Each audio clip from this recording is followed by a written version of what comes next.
اہل بیت سے بغض رکھنے والوں کے حوالے سے کیا حکم ہے؟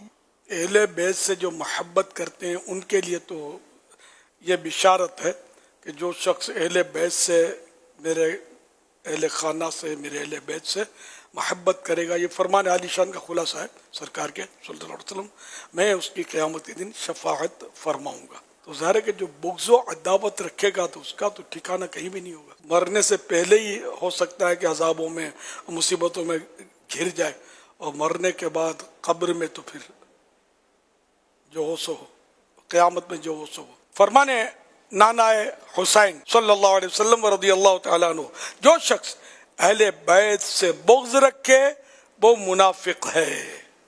ایک حدیث پاک میں فرمایا، اس ذات کی قسم جس کے قبضہ قدرت میں میری جان ہے، میرے اہل بیت سے بغض رکھنے والے کو اللہ پاک جہنم میں داخل کرے گا۔ اہل بیت کی محبت یہ ضروری ہے، اور حدیث پاک میں یہ پہلے سے ہی ہمیں کہہ دیا گیا ہے کہ اپنی اولاد کو میری اور میرے اہل بیت کی محبت سکھاؤ۔ تو اس لیے ہمیں بچپن سے ہی اہل بیت کی محبت سکھانی چاہیے۔ ہم لوگ جو ہے نا الحمدللہ جو سنی ہوتے ہیں نا، یہ اہل بیت کی محبت ہمارے یہاں بہت ہوتی ہے۔ میں اپنی بات کرتا ہوں، مجھے امام حسین کا نام لینا نہیں آتا تھا، نہ سمجھتا، اور میں ان چیزوں کو سمجھتا تھا کہ امام حسین بہت بڑی ہستی ہے۔ میری بڑی بہن کا نام خدیجہ، حضرت خدیجہ یہ ام المومنین تھی، اور بی بی فاطمہ کی امی جان تھی۔ پھر دوسری بہن کا نام فاطمہ، تیسری کا نام زہرا۔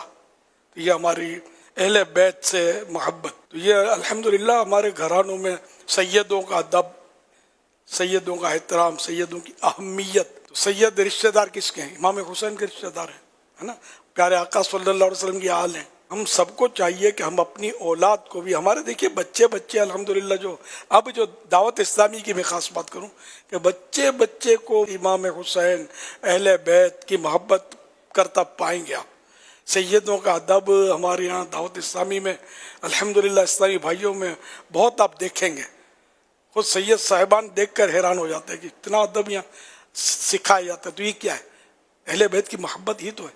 تو اس لیے مطلب اہل بیت کی محبت ہی رکھنی ہے ہمیں، اور نعوذ باللہ ان کا جو بغض رکھے اس کی شکل بھی نہیں دیکھنی، صورت بھی نہیں دیکھنی، نہ اس کا بیان سننا ہے، نہ اس کی بات سننی ہے۔ جو صحابہ اہل بیت کا گستاخ ہو، بے ادب ہو، تنقیدیں کرتا ہو، کان ہمارے اس کو سننے سے بہرے ہیں۔ تو ہم الحمدللہ سننی ہے، اور صرف سننی ہے۔ صحابہ اہل بیت میں ہر فرد کو مانتے ہیں، کسی میں کوئی ہم خامی نکالتے ہی نہیں ہے ہی نہیں، تو نکالیں گے کہاں سے؟ جو خامی نکالتے ہیں ان کو آئینے میں اپنی شکل نظر آتی ہے، حقیقت میں خامی نہیں ہے، ان کو اپنی شکل نظر آتی ہے، اپنی خامیوں کو وہ سمجھتا ہے کہ ان میں خامی ہے۔ نعوذ باللہ، اللہ اس سوچ سے پہلے مجھے اہل بیت کی محبت میں دنیا سے اٹھا لے۔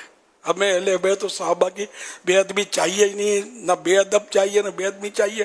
اللہ کریم ہماری نسلوں میں کوئی صحابہ و اہل بیت کا گستاخ پیدا نہ کرے۔